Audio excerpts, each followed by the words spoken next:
Hello, Mr. Peckett here again. I'm going to show you how to access your Google Meets, your live lessons at home. So on your device, you should be able to see in Google Drive, you'll be able to see our shared drive like we've been doing in the past. But we're going to use those 9 dots again, and we're going to access Classroom, which should open in a new tab. Then you're going to click your child's class, which should be the only one you can see. And this time, what we're looking at is the stream, which is a bit like the Twitter feed here. So it's the bit that shows up here, and all the teachers post things on it here. And as you can see here, I've posted that here is the link to our 9 AM lesson, or here's the link to our next live lesson. And it's a really, really simple process of just clicking this thing here. And what that will do will open a new window for you and open what's called a Meet, as you can see up here.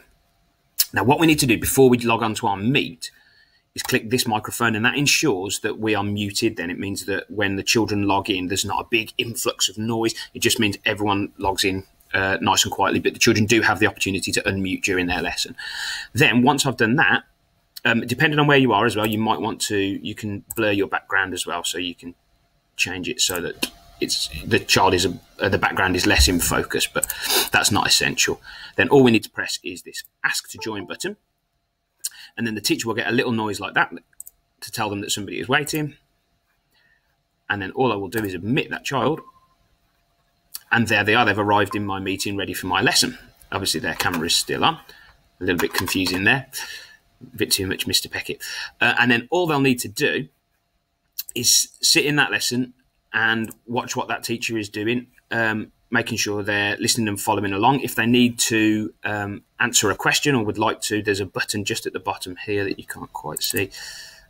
There's a button just here to unmute themselves. So if they don't want to appear on the camera, they can turn that camera off so that they're not shown. But if they want to answer a question, they can raise their hand, which lets the teacher know someone has raised their hand. And once they've answered their question, they can put their hand down, and there's the button to unmute themselves.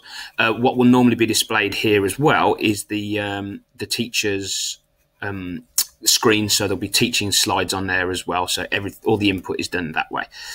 And that's about it, really. That's essentially the whole of a live lesson. There's not really very much to it.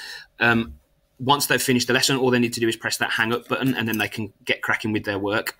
And that's essentially how we access a live lesson. They'll always be on the stream here, posted here, and you can access them that way.